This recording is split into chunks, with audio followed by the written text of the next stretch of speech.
প্রচন্ড শীতে ফরজ গোসল প্রয়োজন পড়লে কি কোনো ছাড় রয়েছে? অজুর সময় ঘন দাড়ির ভেতর পানি কিভাবে পৌঁছাতে হবে? ব্যাংকে ডিপিএস করা কি হালাল হবে? নবজাতকের বমি কাপড়ে লাগলে নামাজ হবে কিনা? মৃত মানুষকে দাফন করার পর কবরের ওপর নারিকেল পাতা রাখা হয়, এটার বিধান আছে কি? যে ঘরে সূরা বাকারা পড়া হয় সে ঘরে জিন শয়তান প্রবেশ করতে পারে না, এটা কি সঠিক? কোন কাজ করলে পরিবারে অশান্তি দূর হবে ও আর্থিক সচ্ছলতা ফিরবে? মাগরিবের সময় ঘুমিয়ে বা শুয়ে থাকা বা খাওয়ার বিধান সম্পর্কে জানতে চাই।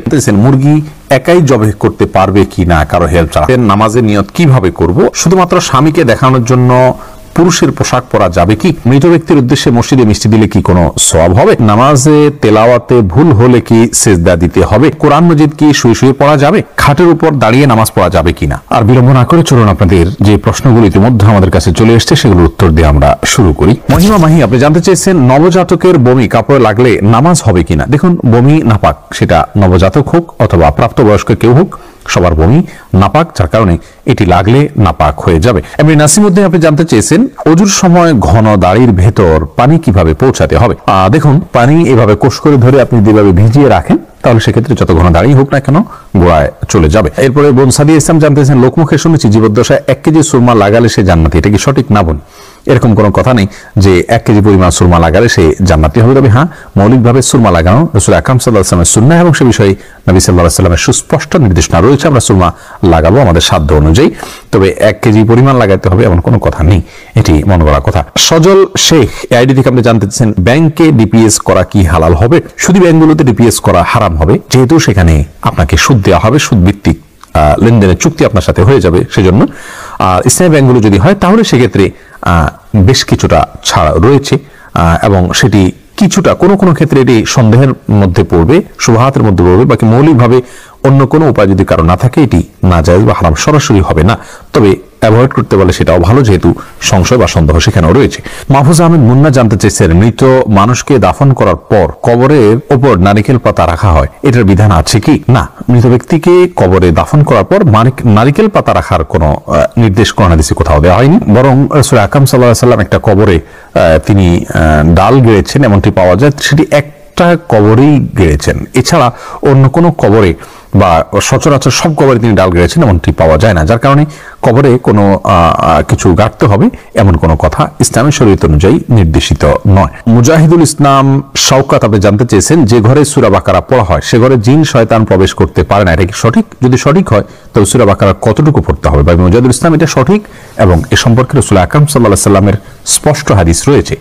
সূরা বাকারা যদি তেলাওয়াত করা হয় কোনো বাসায়, সেখানে জিন শয়তান প্রবেশ করে না, এক্ষেত্রে কতটুকু তেলাওয়াত করবেন? এর উত্তর হলো যে আপনি তেলাওয়াত করতে থাকবেন শুরু থেকে শেষ পর্যন্ত, কোনো লিমিটেশন নাই যে এত আয়াত পড়বেন, যত বেশি পড়বেন বারবার পড়তে থাকবেন। নিজে পড়তে না পারলে তেলাওয়াত রেকর্ডকৃত তেলাওয়াত চালু করে রাখবেন, যদি অনেক উলামা একরাম সেটিকে যথেষ্ট নয় বলেছেন, কিন্তু আমরা দেখেছি রেকর্ডকৃত তেলাওয়াত চালু করে রাখলেও বাসা বাড়িতে জিনের উপদ্রব কমে যায়, মানুষ অনেকটা সুরক্ষিত হয়ে যায় আলহামদুলিল্লাহ। এরপরে আব্দুল্লাহ মাহমুদ জানতে চেয়েছেন ইউটিউব চ্যানেলে নামাজে তেলাওয়াতে ভুল হলে কি সেজদা দিতে হবে? দেখুন, নামাজে যদি তেলাওয়াতে ভুল হয় তাহলে সেজদা দেওয়ার ব্যাপার নাই, আপনার ভুলটা হয় অর্থ বিকৃত হওয়ার পর্যায়ের ভুল হবে না, তাহলে তো কোনো অসুবিধাই নেই। আর যদি অর্থ বিকৃত হওয়ার মতো ভুল হয় সেক্ষেত্রে আপনি 3 আয়াত বা যতটুকু না পড়লে নয় এতটুকু পড়ে ফেলেছেন, তারপরে যদি ভুল হয় তাহলে ইনশাআল্লাহ সেখানে আপনার সালাত হয়ে যাবে। কোনো কোনো ক্ষেত্রে অর্থ বিকৃত হওয়ার মতো ভুল যদি হয় তাহলে সেক্ষেত্রে আপনার সালাত হবেই না, সিজদা সাহুতে এটি কুলাবে না। নুসরাত জাহান ইমু, আপনি জানতে চেয়েছেন মৃত ব্যক্তির সামনে আগরবাতি জ্বালানো যাবে কিনা? দেখুন, আগরবাতি মূলত জ্বালানোর নির্দেশ হলো সুঘ্রাণের জন্য, অতএব মৃত ব্যক্তিকে রেখেছেন, তার দেহ থেকে কোনো দুর্গন্ধ আসতে পারে, সেই জায়গা থেকে আপনি সুঘ্রাণ যুক্ত কোনো কিছু ব্যবহার করতেই পারেন, আগরবাতি জ্বালাতেই পারেন। এছাড়া মসজিদে আগরবাতি জ্বালানোর কথা মুরাদুল্লাহ তাআলা বলেছেন, ইমানদারের বাসা বাড়িতে আগরবাতি অথবা ধূপের আপনার ধোঁয়া এটা প্রজ্বলন করা হবে সুঘ্রাণের জন্য, এটি ভালো, এটি খারাপ কোনো কাজ নয়, তবে মৃত ব্যক্তির জন্য করতেই হবে এমন কোনো বিষয় নয়। নাহিদ নোমান জানতে চেয়েছেন কোন কাজ করলে পরিবারে অশান্তি দূর হবে ও আর্থিক সচ্ছলতা ফিরবে? ভাই নাহিদ, এর জন্য আপনাকে আমি পরামর্শ দেব দুটি কাজ সবচেয়ে গুরুত্বের সাথে করার, এক হলো দুরূদ শরীফ আর একটা হলো ইস্তেগফার। এই দুটি জিনিস আপনি বেশি বেশি করে পাঠ করবেন। রাসূল আকরাম সাল্লাল্লাহু আলাইহি ওয়াসাল্লামের হাদিস থেকে বোঝা যায় দুরূদ এটা বেশি বেশি করে পাঠ করলে মানুষের বিপদ আপদ দূর হয়, পেরেশানি থেকে আল্লাহ তাআলা মুক্তি নসিব করেন। ইস্তিগফারের ক্ষেত্রে আল্লাহ তাআলা বলেছেন সূরা নূহের মধ্যে, ফাকুলতু ইস্তাগফিরু রাব্বাকুম ইন্নাহু কানা গাফফারা ইউরসিলিস সামা আলাইকুম মিদরারা ওয়া ইউমদিদুকুম বিআমওয়ালিন ওয়া বানিন ওয়া ইয়াজআল লাকুম জান্নাতিন ওয়া ইয়াজআল লাকুম আনহারা। এই আয়াতগুলোর আলোকে অনেক মুফাসসিরিন ইকরাম, অনেক উলামা ইকরাম বলেছেন যে ইস্তেগফার বেশি বেশি করলে আল্লাহ তাআলা রিজিক বৃদ্ধি করেন এবং মানুষের রিজিকের অনটন দূর করেন। অতএব এই দুটি আপনি নিয়মিত করবেন, সেই সাথে আপনি খুব সিরিয়াসনেসের সাথে হালাল উপার্জনের জন্য চেষ্টা করে যাবেন। আল্লাহ তাআলা আপনার সমস্যাকে দূর করে দিন। এরপরে ফারিয়া ইসলাম জানতে চেয়েছেন কোরআন মাজিদ কি শুয়ে শুয়ে পড়া যাবে? হ্যাঁ বোন ফারিয়া, কোরআন মাজিদ শুয়ে শুয়ে পড়া যাবে, কোরআন মাজিদ শুয়ে পড়া যাবে না এমন কোনো কথা কোরআন হাদিসের কোথাও বলা হয়নি, বরং সাধারণ অবস্থায় কোরআন মাজিদ পড়া যাবে। তবে কোরআন মাজিদের প্রতি কোরআন মাজিদকে বুকের মধ্যে ধরে অসম্মানজনক ভাবে শুয়ে শুয়ে পড়া উচিত না। আপনি মুখস্থ থেকে পড়তে পারেন, আর সাধারণ অবস্থায় বসে বসে সুস্থ অবস্থায় আপনার কোরআন মাজিদ পড়ার চেষ্টা করা উচিত। ইস্তাব্রো বাণী এই আইডি থেকে আপনি জানতে চেয়েছেন খাটের উপর দাঁড়িয়ে নামাজ পড়া যাবে কিনা। যাবে, কোনো অসুবিধা নেই। আপনি খাট হোক আর ভূমি হোক, ফ্লোর হোক, যে কোনো জায়গায় দাঁড়িয়ে সালাত আদায় করতে পারবেন। আপনি স্বাভাবিকভাবে যদি সালাত আদায় করতে অসুবিধা না হয় তাহলে সেক্ষেত্রে কোনো অসুবিধা নেই। হ্যাঁ, কোনো খাটের উপরে দেখা যায় যে ম্যাট্রেস বা ফোম থাকার কারণে অনেক দূর ডেবে যায়, যার কারণে রুকু সিজদায় তিনি ব্যালেন্স রাখতে পারেন না এবং সুন্দরভাবে সালাত আদায় করতে পারেন না, সিজদা সঠিকভাবে করতে পারেন না। এরকম যদি হয় তাহলে সেক্ষেত্রে তার জন্য খাটে দাঁড়িয়ে সালাত আদায় করা উচিত হবে না। এটা কমপক্ষে মাকরুহ হবে, অপছন্দনীয় হবে। তবে সালাত হয়ে যাবে। যেহেতু সালাত স্বাভাবিকভাবে করতে তার অসুবিধা হয়, শরীরে ব্যালেন্স ঠিক রাখতে পারে না, রুকু সিজদা যথাযথভাবে করতে অসুবিধা হয় এবং মনোযোগের ব্যাঘাত সৃষ্টি হয়, যার কারণে এরকম জায়গায় সালাত করা উচিত না। আর যদি এতটা নরম না হয় তাহলে সেক্ষেত্রে সাধারণ খাটে বা চকিতে সালাত আদায় করতে কোনো অসুবিধা নেই। সুজন মুখতার আপনি জানতে চেয়েছেন ইউটিউব চ্যানেলে স্বপ্নে সহবাস করতে দেখলে গুনাহ হবে কিনা। না, এর কারণে কোনো গুনাহ হবে না, কারণ এটি বান্দার ইচ্ছার দিন কোনো বিষয় না, বান্দার ইচ্ছাধীন বিষয় নয়, এমন বিষয় যেন আল্লাহ তাআলা বান্দাকে পাকড়াও করবেন না। জান্নাত আরা জুলি আপনি জানতে চেয়েছেন মুরগি একাই জবাই করতে পারবে কি না কারো হেল্প ছাড়া। হ্যাঁ, করতে পারবে, কোনো অসুবিধা নেই। মুরগিতে একজন ধরতে হবে এমন কোনো বাধ্যবাধকতা নেই। আপনি মুরগি যেভাবে খুশি সেভাবে জবাই করবেন, জবাই করাটাই হলো মুখ্য। বিসমিল্লাহ বলে জবাই করতে পারলে আপনি নিজে একাও করতে পারেন, কোনো অসুবিধা নেই। এমনি মামুন হোসেন জানতে চেয়েছেন মৃত ব্যক্তির উদ্দেশ্যে মসজিদে মিষ্টি দিলে কি কোনো সওয়াব হবে? দেখুন, মৃত ব্যক্তির পক্ষ থেকে আপনি গরিব দুঃখীকে খাবার দিতে পারেন, কোনো অসুবিধা নেই। দিনক্ষণ ঠিক না করে এমনিতে গরিব দুঃখীকে খাবার দিলেন। মসজিদে বিশেষভাবে খাবার দিতে এমন কোনো কথা নেই। গরিব দুঃখীকে খাবারটা আপনি বাইরেও দিতে পারেন, তাদের বাসা পৌঁছে দিতে পারেন। মসজিদ থেকে মসজিদের সাধারণ মুসল্লি আছে তাদেরকে আপনি দান করতে পারেন মৃত ব্যক্তিকে সওয়াবের উদ্দেশ্যে, সেটাও হতে পারে। কিন্তু এটিকে আমাদের দেশে যেরকম সিস্টেম বানিয়ে নিয়েছে এমন মানুষ যে কেউ মারা গেলে মসজিদে মিষ্টি পাঠানো, জিলাপি পাঠানো, মুসল্লিদেরকে খাওয়ানোর জন্য, এরকম কোনো নির্দেশ, আলাদা পার্টিকুলার নির্দেশ ইসলামে দেওয়া হয়নি।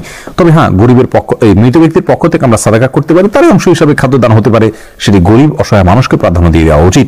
মসজিদে না দিয়ে আপনি সেটি যদি বস্তিতে দেন, গরিব মানুষের বাসা বাড়িতে দেন, সেটি আরো বেশি সওয়াবের কারণ হবে ইনশাআল্লাহ। এমডি রায়হান সিদ্দিকী আপনি জানতে চাইছেন মাগরিবের সময় ঘুমিয়ে বা শুয়ে থাকা বা খাওয়ার বিধান সম্পর্কে জানতে চাই। দেখুন ভাই রায়হান, মাগরিবের পরে এশার আগে শোয়ার ব্যাপারে হাদিসে নিষেধাজ্ঞা রয়েছে। নবী সাল্লাল্লাহু আলাইহি ওয়াসাল্লাম অপছন্দ করতেন এই সময় শোয়াটাকে, যার কারণে মাগরিবের পরে শোয়া উচিত নয়। তবে যদি কেউ অসুস্থ থাকেন, শরীরে ক্লান্তি থাকে, তিনি শুয়ে আছেন ক্লান্তির কারণে, সেটি ভিন্ন বিষয়। কিন্তু সাধারণ অবস্থাতে এই সময় ঘুমানো নিষেধ, কারণ এই সময় ঘুমাইলে আপনার এশার সালাত তরক হয়ে যেতে পারে। তাছাড়া সকাল এবং সন্ধ্যার সময়গুলো আল্লাহকে স্মরণ করার সময়, জিকিরের সময় যেন এই সময় ঘুমিয়ে কাটাবেন না। শুধু সামান্য একটু শুয়ে থাকা এটা ভিন্ন বিষয়, এটা ইনশাআল্লাহ নিষেধাজ্ঞার আওতায় পড়বে না।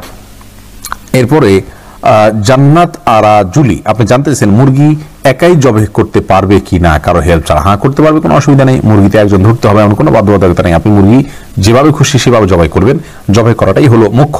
বিসমিল্লাহ বলে জবাই করতে পারলে আপনি নিজে একাও করতে পারেন, কোনো অসুবিধা নেই। এরপরে আরফিন খান আপনি জানতেছেন আল্লাহ তাআলার সিফাতি নামগুলো দিয়ে আমলের বিধান সম্পর্কে জানতে চাই। দেখুন, আল্লাহর সিফাতি নাম দিয়ে আমল করা বলতে আপনি কি বোঝাতে চাচ্ছেন সেটি ব্যাখ্যা সাপেক্ষ বিষয়। যদি আল্লাহ তাআলার সিফাতি নাম দিয়ে আমল করা বলতে আপনি এই বুঝিয়ে থাকেন যে আল্লাহর সিফাতের নামগুলো বিশেষভাবে পাঠ করলে বিশেষ কোনো উদ্দেশ্য হাসিল হবে, তাহলে এটা রুকিয়া হিসাবে, জাফর হিসাবে দুনিয়াবি কোনো জিনিস পাওয়ার জন্য আপনি করতে পারেন। কিন্তু কোন হাদিসে আল্লাহ তাআলা বিশেষ কোনো নাম এটা এতবার জপলে এরকম লাভ হবে, এরকম কোনো কথা বলা হয়নি। এরপরে এমডি সালমান ইসলাম জানতে চেয়েছেন নামাজের নিয়ত কিভাবে করব। আপনি কোন নামাজ পড়ছেন আপনার মাথায় যদি সেটি থাকে তাহলে আপনার নিয়ত আছে, বাস। নিয়ত মানে ইচ্ছা। মুখে আপনাকে নামাইতুয়ান পড়তে হবে না, কারণ মুখে নামাইতুয়ান পড়া এটা মূলত নিয়ত নয়, এটা নিয়তের কথাটিকে মুখে প্রকাশ করা। ইসলাম আমাদেরকে সেটি বাধ্য করেনি। মিশু আক্তার জানতে চেয়েছেন বাবা মা জোর করে বিয়ে দিতে চাইলে কি রাজি হওয়া সঠিক হবে? যদি মনে করেন যে বাবা মা সঠিক জায়গায় বিয়ে দিচ্ছেন, দিনদারির ক্ষেত্রে অন্তত আপনি ক্ষতিগ্রস্ত হচ্ছেন না, তাহলে সেক্ষেত্রে আপনি সেখানে সম্মত হওয়া উচিত, যদি বিশেষ কোনো অসুবিধা না থাকে। আর আপনি যদি মনে করেন যে না, আপনার দিনদারি সেখানে ক্ষতিগ্রস্ত হবে, বাবা মার দিনদারি কিছু বুঝেন না, তারা শুধুমাত্র দুনিয়া দেখে দিচ্ছেন, তাহলে সেক্ষেত্রে আপনার ডিনায় করার অধিকার রয়েছে। ইসলাম আপনাকে বাধ্য করেনি। স্বয়ং নবী সাল্লাল্লাহু আলাইহি ওয়াসাল্লাম একজন মেয়েকে তার স্বামীর সাথে থাকতে যখন বলেছেন, তখন তিনি বলেছেন, ইয়া রাসূলুল্লাহ, এটা আপনার নির্দেশ হলে আমি তো মানতে বাধ্য, আর যদি নির্দেশ না হয় তাহলে আমি এটি মানতে পারলাম না। যার কারণে বাবা মাও কোনো মেয়েকে বাধ্য করতে পারেন না, বরং আপনার এক্ষেত্রে স্বাধীনতা রয়েছে। তামান্না আখতার আপনি জানতে চাইছেন ইউটিউব চ্যানেলে, শুধুমাত্র স্বামীকে দেখানোর জন্য পুরুষের পোশাক পরা যাবে কি? হতে পারে, কখনো যদি স্বামী দেখতে চায় তাহলে সেক্ষেত্রে সাময়িক সময়ের জন্য শুধু স্বামীকে দেখানোর জন্য আপনি এটা পড়তে পারেন। কিন্তু কোনো স্বামী যদি এটা তার রুচিতে এমনটি চায়, তাহলে সেটি সন্দেহাতীতভাবে তার রুচির বৈকল্যের প্রমাণ, অসুস্থতার প্রমাণ। কিন্তু সময়ের জন্য স্বামীকে আপনি সন্তুষ্ট করার জন্য এটি করতে পারেন। এরপরে নাজমুস সাকিব আপনি ইউটিউব চ্যানেলে প্রশ্ন করেছেন, ওয়েলডিপ ফটোগ্রাফি এবং স্ট্রিট ফটোগ্রাফি করা যাবে কিনা। দেখুন, স্ট্রিট ফটোগ্রাফি হোক আর যত রকম ফটোগ্রাফি হোক না কেন, এগুলো আপনার যতক্ষণ পর্যন্ত সফট কপি থাকবে, সফট ফটোগ্রাফি কি ইসলামী শরীয়তে বিশুদ্ধ ওলামাদের বিশুদ্ধ ব্যাখ্যা অনুযায়ী, মত অনুযায়ী এটি জায়েজ রয়েছে। যদি ছেলেরা ছেলেদের ছবি নিয়ে কাজ করে, মেয়েরা মেয়েদের ছবি নিয়ে কাজ করে এবং অশ্লীল কোনো কিছু নিয়ে কাজ না করেন, তাহলে সেটি জায়েজ রয়েছে। বাকি এর আরো বিভিন্ন ক্যাটাগরি থাকতে পারে বিস্তারিত, সেগুলোর জন্য পৃথক পৃথক বিধান থাকতে পারে। আমি শুধু মূল বিধানটা বা মৌলিক জিনিসটা আপনাকে জানিয়ে রাখলাম। আইন আখতার আপনি জানতে চাইছেন, কোন প্রতিযোগিতায় সফল হতে চাইলে কি আমল করতে হবে।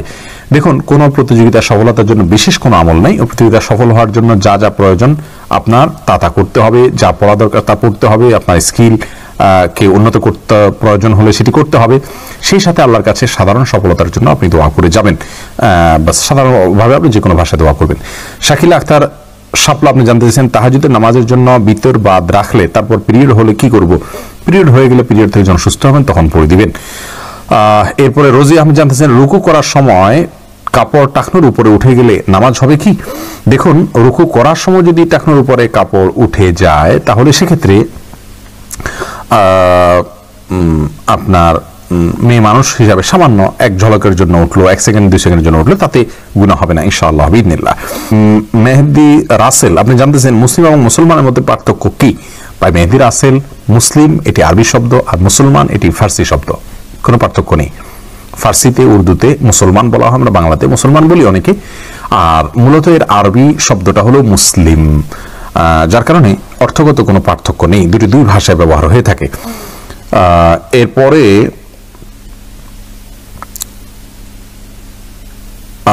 প্রশ্ন করেছেন রোমানা আলম, সাহসিদ্দা করার নিয়ম কিভাবে। দেখুন, সাহসিদ্দার দুটি নিয়ম রয়েছে। একটি হলো যে আপনি হয়তো দুরূদ ইত্যাদি পাঠ করার পর আপনি সরাসরি দুইটা সেজদা দিয়ে উঠে দুইদিকে সালাম ফিরিয়ে ফেলবেন। আরেকটা হলো যে একদিকে সালাম ফিরিয়ে সেজদা দিয়ে উঠে, দুইটা সেজদা দিয়ে উঠে আপনি আবারও দুরূদ পড়ে তারপর দুদিকে সালাম ফিরে সালাত শেষ করবেন।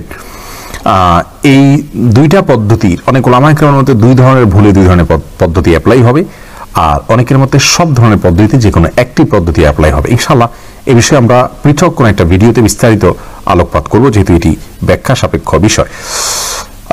এরপরে মোহাম্মদ সোহেল জানতে চেয়েছেন, কেউ যদি আমার সাথে প্রতারণা করে আর আমি যদি তার সাথে কথা না বলি তাহলে গুনাহ হবে কিনা। আপনি মানুষ দুঃখ থেকে তার সাথে কথা নাই বলতে পারেন, কিন্তু সম্পর্ক ছিন্নের লেভেলে চলে যাওয়া উচিত না। অন্তত সালাম বা সাধারণ কথাবার্তা এটুকু অন্তত হওয়া উচিত।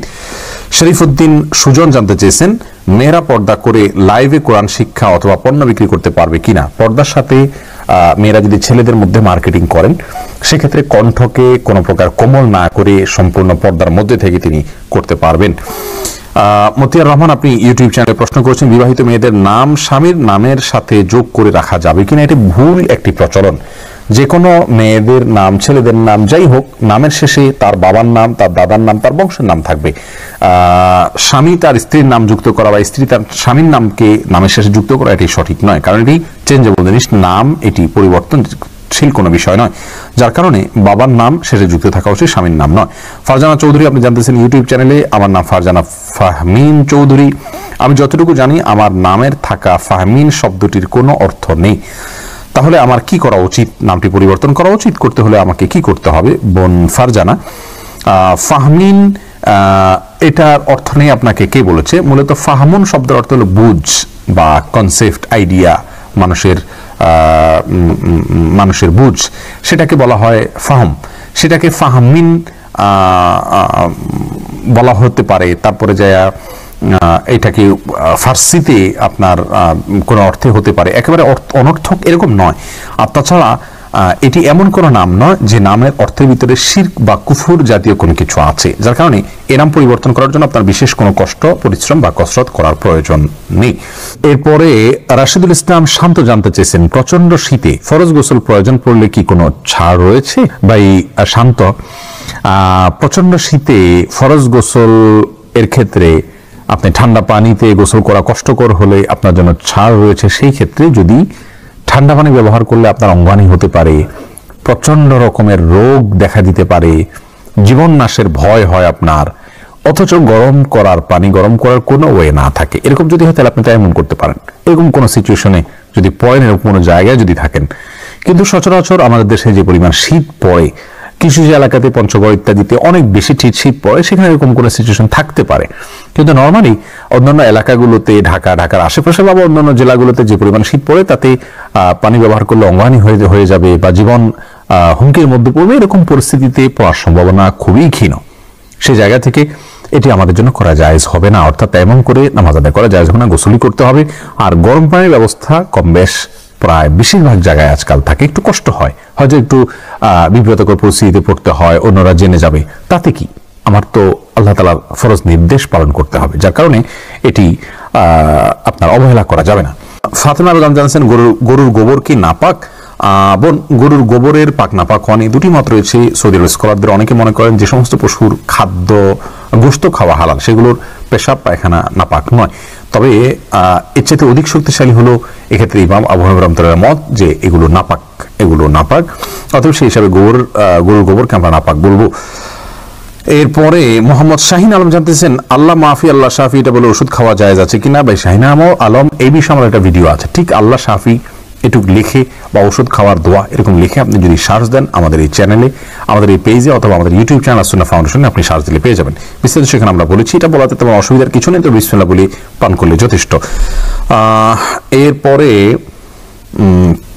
তানজিলুর রহমান জানতেছেন, উঁচু বিল্ডিং বানানো কি জায়েজ আছে? জায়েজ আছে, কোনো অসুবিধা নেই। আল্লাহ তাআলা কোন হাদিসে কোথাও নিষেধ করেন, যে বিষয় ইসলামে নিষিদ্ধ নয়, কোথাও নিষেধ করা হয়নি, সেটি জায়েজ রয়েছে। আমরা নিজে থেকে কোনোটিকে না জায়েজ বলার কোনো কারণ নেই। রাজীব হোসেন জানতেছেন, জুমার নামাজ কি শুধু পুরুষের জন্য ফরজ, মেয়ের জন্য এর বিধান কি? অথচ হাদিসে নবী মুহাম্মদ সাল্লাল্লাহু আলাইহি ওয়াসাল্লাম বলেন, আমি যেভাবে নামাজ পড়ি তোমরা সেভাবে নামাজ পড়ো। ভাই রাজীব হোসেন, রাসূল আকরাম সাল্লাল্লাহু আলাইহি ওয়াসাল্লাম মেয়েদেরকে বাসায় নামাজ পড়তে বলেছেন, আর বাসায় তো আর জুমা পড়া যায় না, এজন্য মেয়েদের জন্য জুমা পড়া আবশ্যক নয়, এটি হলো বিশুদ্ধ মত। মারিয়া বিনতে তাহের, তবে হ্যাঁ, কেউ জুমা হাজির হয়ে যদি পর্দার সাথে পড়তে পারেন সেটি জায়েজ আছে, কিন্তু তাদের জন্য জুমা আবশ্যক নয়। মারিয়া বিনতে তাহের জানতে চেয়েছেন, হিন্দু কবিরাজের ঝাড়ফুঁক পানি খাওয়া যাবে কি না? হিন্দু কবিরাজ কি পড়ে ঝাড়ফুঁক করে? সে কুফরি কোনো কিছু পড়বে, এটাই স্বাভাবিক, অতএব তার এগুলোকে অ্যাভয়েড করা উচিত। আলামিন শিকদার আপনি জানতে চেয়েছেন, কোন মেয়েকে নির্দিষ্ট করে আল্লাহর কাছে চাওয়া যাবে? দেখুন, কোন মেয়েকে নির্দিষ্ট করে আল্লাহর কাছে চাওয়া নিয়ে একটা ভিডিও আমাদের আছে, কোন ব্যক্তিকে জীবন সঙ্গী এই পেজে আছে, চ্যানেলে আছে, দেখে নেবেন, সেখানে বিস্তারিত বলেছি আমরা। এভাবে না বলে বলবেন, আল্লাহ অমুককে আমার ভালো লাগে, যদি তার মধ্যে তুমি কল্যাণ রাখো আমার সঙ্গে, তাহলে সহজ করে দাও তার সঙ্গে আমার বিবাহ বন্ধনে আবদ্ধ হওয়াকে, আর যদি অকল্যাণ রেখে থাকো তাহলে আমার মন থেকে তাকে মুছে দাও। মহসিনা রিয়া আপনি জানেন, মানুষ কল্পনা করতে ভালোবাসে, কিন্তু কোন রকম কল্পনা করলে গুনাহ হবে। দেখুন, যেই কল্পনা মনে করুন কোন পুরুষ কোন মেয়ে মানুষকে নিয়ে, কোন মেয়ে মানুষ কোন পুরুষ মানুষকে নিয়ে যদি কোনো কল্পনা করেন, বাজে কল্পনা, তাহলে সেটি নিষিদ্ধ এবং হারাম। এছাড়া সাধারণ কল্পনা জল্পনা এটি নিষিদ্ধ না, কোনো গুনাহ করবেন, গুনাহের কল্পনা জল্পনা করাটাও গুনাহ। এছাড়া যদি গুনাহ না হয় তাহলে সেরকম কোনো কিছুর কল্পনা জল্পনা করলে গুনাহ হবে না।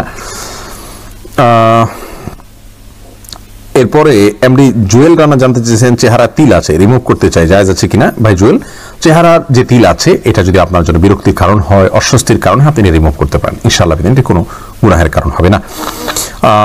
এমডি সোহাগ খান জানতেছেন, একা নামাজে একামত দেওয়া জরুরি কিনা? জি ভাই, একা নামাজ পড়লেও আপনি যখন একাকি ফরজ নামাজ আদায় করবেন, একামত দিয়ে নামাজ পড়বেন, এই উদ্দেশ্যে কেউ চাইলে আপনার সঙ্গে এসে যোগ দিতে পারে জামাতে। আমরা কিন্তু এটা অনেকেই জানি না, কেউ যদি নামাজ শুরু করে দেন একা একা, তিনি যদি জোরে জোরে তাকবীর বলেন ইমামতের নিয়তে, পরবর্তীতে কেউ এসে তাকে টাচ করে তার পাশে দাঁড়িয়ে জামাতে শামিল হয়ে যেতে পারে, যে কোনো পর্যায়ে, যে কোনো মাঝামাঝি পর্যায়ে এসেও শামিল হয়ে যেতে পারে, তাহলে সেক্ষেত্রে তারা উভয় জামাতে সালাত আদায় করার সওয়াব পেয়ে গেলেন। এরপরে এমডি শাফি জানতেছেন, মোবাইলে ইমার্জেন্সি টাকা খরচ করে টাকা না দিয়ে মারা গেলে ক্ষমা হবে কি? না ভাই, এটা গুনাহের কারণ। এজন্যই ইমার্জেন্সি ব্যালেন্স নিলে খুব দ্রুত সেটা পরিশোধ করার চেষ্টা করে ফেলা উচিত।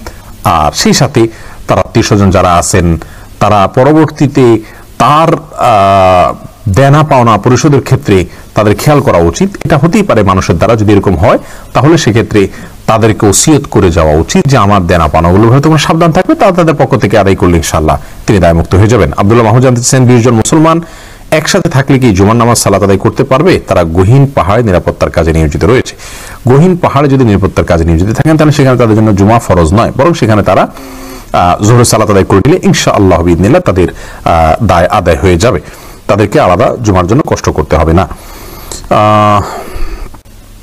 এরপরে শাকিলা আক্তার জানতে চেয়েছেন আমার স্বামী আমাকে ডিভোর্স করেছে, বাট আমি সই করিনি, তাহলে কি এই ডিভোর্স হবে? হ্যাঁ বোন শাকিলা, ডিভোর্সে আপনি প্রাপ্তি স্বীকার না করলেও, আপনি সিগনেচার না করলেও ডিভোর্স হয়ে যেতে পারে। তবে তিনি কি বলেছেন, কি লিখেছেন, কিভাবে করেছেন সেটার উপরে ভ্যারি করবে আপনার ডিভোর্সের পরিণতিটা, অর্থাৎ এটার চূড়ান্ত বিধিবিধান সেটা দেখে আমরা বলতে পারি। তবে হ্যাঁ, ডিভোর্সের জন্য আপনার সিগনেচারের কোনো প্রয়োজন নেই। এমনি সাইদ শফিক জানতে চেয়েছেন আমি বিজ্ঞানের একজন ছাত্র, আমাদেরকে অনেক সময় ছবি আঁকতে হয়, এটি কি আমার গুনাহ হবে? যদি নিরুপায় হয়, আপনার পড়াশোনার প্রয়োজনে আপনাকে আঁকতেই হয়, তাহলে ইনশাআল্লাহ এটা গুনাহের কারণ হবে না, যেহেতু এটি প্রয়োজন রয়েছে।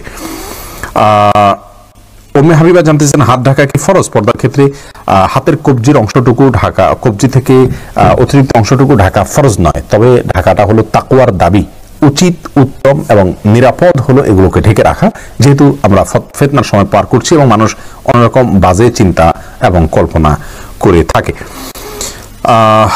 এরপরে মোহাম্মদ সবুজ আলী আপনি জানতে চেয়েছেন নাকে নাকফুল ও চুরি পরা লাগে কিনা। দেখুন, এটা কোনো জরুরি কোনো বিষয় না, যার মনে চায় সে পড়বে, যার মনে চায় পড়বে না। নাকফুল না পড়লে স্বামী মারা যায়, স্বামীর ক্ষতি হয়, এগুলো সবগুলো মন গড়া কথাবার্তা আমাদের সমাজের, কোরআনে কোথাও এরকম কিছু বলা হয়নি। আপনি রুবেল জানতেছেন আমরা যে নামাজ পড়ি, নামাজের নিয়তটা কোন জায়গায় বাঁধা থাকে? কোন জায়গায় বাঁধা থাকে? দেখুন, নামাজের নিয়ত তো হলো মনের ইচ্ছা, এখানে কোনো জায়গায় বাঁধার বিষয় না।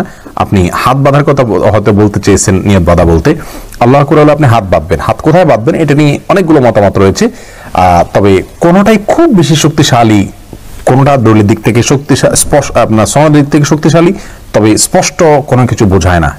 আবার কোনোটা সনদের দিক থেকে দুর্বল, যার কারণে বুকে, নাভির নিচে বা দুইটা মাঝামাঝি যে কোনো জায়গায় বাঁধলে আপনার সালাত আদায় হয়ে যাবে, এটা নিয়ে পেরেশান থাকার কোনো কারণ নেই।